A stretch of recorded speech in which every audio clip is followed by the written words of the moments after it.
나는 원래 남의 휴대폰을 뒤지는 사람이 아니었다. 그랬다면 10년 전에 이미 이혼했을지도 모른다. 하지만 그날은 달랐다. 남편이 잠든 사이 나는 그가 욕실에 흘린 카드 영수증을 보고 손이 떨렸다. 자동차 전당포 1,500만 원이라는 글자. 이건 그냥 넘길 수 있는 일이 아니었다. 나는 조용히 침대로 가 그의 휴대폰을 열었다. 그의 지문이 내 손바닥 안에서 확인됐다. 나는 내가 왜 이렇게까지 해야 하는지 자문했다. 하지만 이미 나는 결혼 23년 차의 아내였다.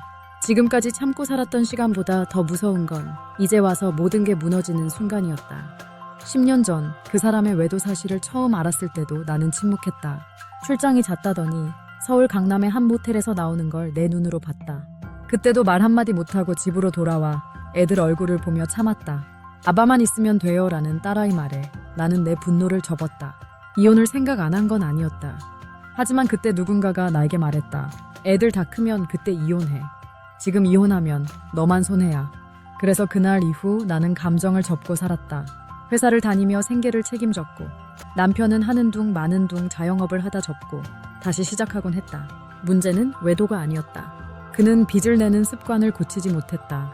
처음엔 잠깐만 도와줘라며 내 이름으로 2천만 원을 대출받더니 그게 어디서 어디까지 이어졌는지 나는 정확히도 모른다. 카드론, 리볼빙, 보험 해약, 심지어는 내 명의로 된 자동차 담보 대출까지. 나중엔 카카오톡으로 온 채권 추심 문자를 보고서야 알게 됐다. 내가 미쳤냐? 그 인간이 네 인생을 다 갉아먹고 있어. 언니는 통화 중에 소리를 질렀다. 나는 그저 말없이 고개만 끄덕였다. 그럼 이혼해야겠네. 이제는 정말 안 되겠어. 며칠 뒤 남편과 단둘이 마주 앉았다. 내가 처음으로 말을 꺼냈다. 이제 그만하자. 우리 이혼하자. 그는 의외로 조용히 받아들였다. 그래, 알겠어. 그러면 협의 이혼하자. 나는 순간 망설였다. 협의 이혼? 그렇게 간단하게? 하지만 그가 내민 서류를 보고는 소름이 돋았다. 자녀 양육권, 위자료, 재산 분할, 아무것도 없었다. 그는 원만한 합의를 원한다며 모든 것을 정리하지 않고 그냥 헤어지자는 식이었다. 나는 조용히 고개를 저었다. 협의 이혼은 서로가 동의할 때나 가능한 거야. 난 당신에게 줄 수 없는 게 너무 많아졌어. 그리고 받아야 할 것도 있어. 그 순간 그의 얼굴이 굳었다. 분노가 스치듯 지나가며 그는 이렇게 말했다. 그러니까 지금 소송하겠다는 거야? 그래, 소송할 거야.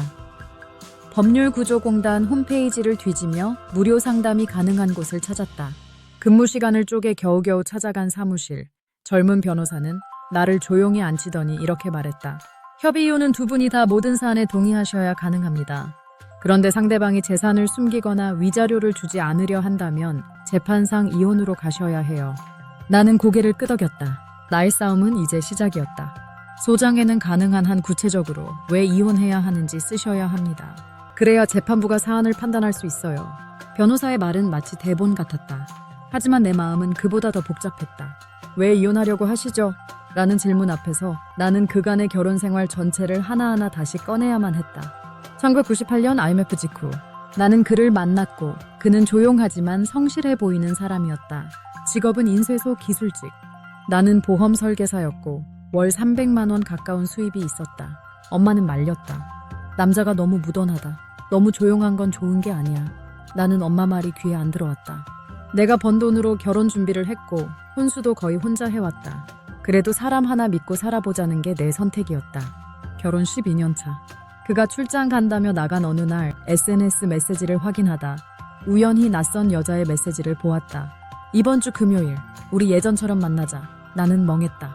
심장이 내려앉고 손끝이 저릿했다. 하지만 그날 저녁 아이들이 엄마 아빠 언제 와?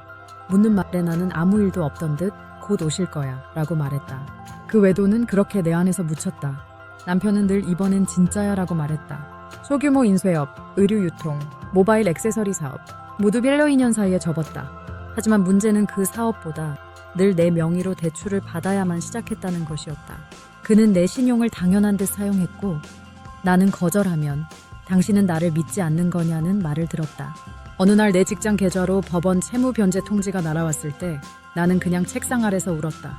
부끄럽고 수치스럽고 무엇보다 처참했다. 내가 소장을 작성 중이라는 사실을 알게 된 날 그는 소리를 질렀다. 외도는 옛날 일이고 지금은 정리됐잖아. 다 너랑 애들 위해서 벌인 일이야. 나는 조용히 그를 바라봤다. 외도는 용서했지. 그런데 당신은 날 사람 취급을 안 했어. 내 인생 전체를 당신의 사업 미천으로 삼았다고. 그는 그 말을 듣고도 자신이 피해자라는 듯 내가 잘 되면 다 너희한테 돌아가는 거였어. 라며 끝까지 책임을 회피했다. 나는 키보드를 두드리며 망설였다.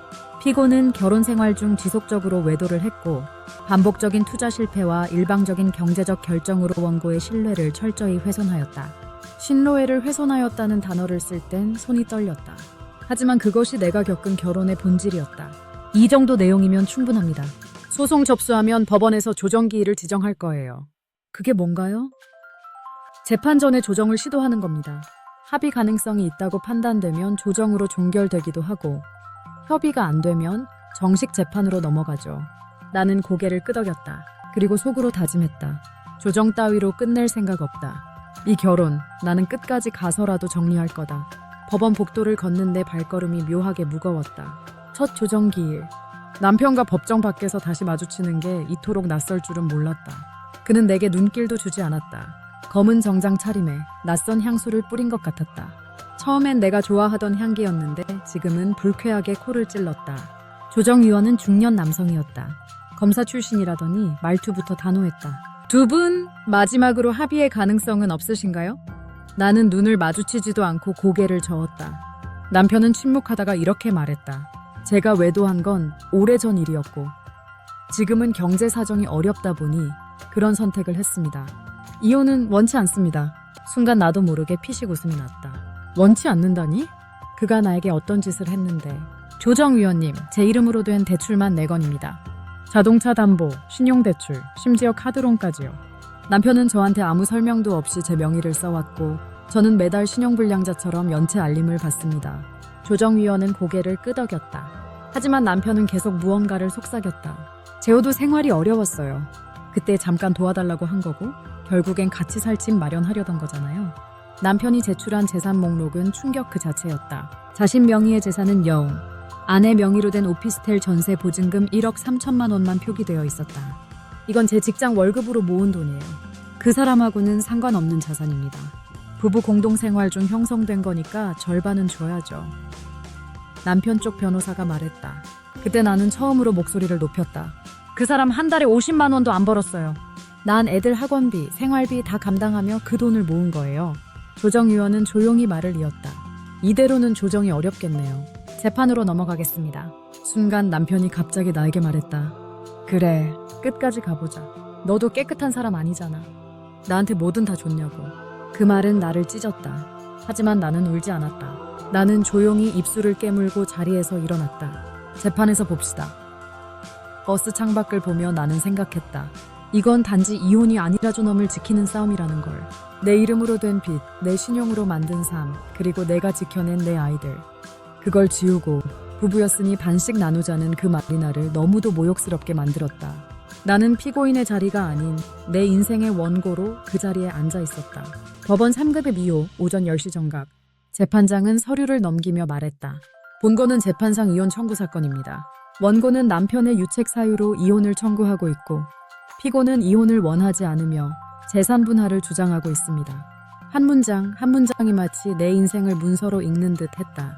변호사는 나에게 고개를 끄덕였고 나는 천천히 진술대 앞으로 나갔다. 손에 쥔 자료철엔 남편의 외도 당시 문자 캡처, 4명의 대출 내역, 신용평가 하락 통지서, 그리고 공동재산 형성에 대한 입증 자료가 빼곡히 담겨 있었다. 원고는 본사건 결혼 생활 동안 피고의 반복적인 신뢰 훼손에 시달려왔고 특히 명예도용과 경제적 파탄은 심각한 정신적 피해를 초래했습니다. 재판장은 묻는다. 외도에 대해선 언제 알게 되셨죠? 2013년입니다. 그 이후에도 혼인을 유지하셨네요? 네, 아이들 때문이었습니다. 하지만 경제적인 위기가 저와 아이들 삶까지 위협했을 때 그건 더 이상 가족이 아니었습니다. 남편 쪽 변호사는 방역했다. 외도는 오래전 일이며 이미 용서된 사안입니다. 경제적 어려움은 사업 실패의 결과로 고의성이 없으며 부부는 공동의 책임 아래 위기를 겪어야 하는 것 아니겠습니까? 그 말에 나는 피식 웃음이 나왔다. 공동 책임이요? 전 사업에 대해 들은 적도 보고받은 적도 없습니다. 하지만 신용불량자가 된 건 저였습니다. 5번째 공판기일. 재판장은 조용히 판결문을 읽기 시작했다. 피고는 혼인 중 외도를 하였고 원고의 명의로 과도한 채무를 발생시켜 신뢰를 훼손하였으며 경제적, 정신적 고통을 야기하였습니다. 이에 따라 재판상 이혼을 인용하며 위자료 2천만 원 지급 미 부부 공동재산에 대해 7심 3공 비율로 원고에게 귀속함을 선고합니다. 그 순간 나는 숨을 들이쉬었다. 길고 긴 싸움이 끝났다. 2024년 봄, 나는 서울 망원동 골목 안작은 커피집을 운영하고 있다. 이름은 소장 수좌. 커피 지나가던 손님들이 묻는다. 무세운 뜻이에요? 나는 웃으며 대답한다. 옛날에 싸움을 좀 했거든요. 이제는 내 이름으로만 된 통장, 내 명의로 임대한 공간, 내가 번 돈으로 산 원두기계 하나. 그 모든 게 누구의 것도 아닌 오롯이 내 인생이다. 나는 가끔 재판에서 읽히던 그 판결문을 떠올린다. 신뢰를 훼손하였다. 그 단어는 한 사람을 떠나보내는 이유이기도 했지만 내가 나 자신을 구한 말이기도 했다. 외도는 용서할 수 있었다. 하지만 내 존엄을 갉아먹는 파산은 끝이었다. 그리고 지금 나는 누군가의 아내가 아니어도 충분히 괜찮은 사람이라는 걸 조금씩 매일같이 증명하며 살아가고 있다.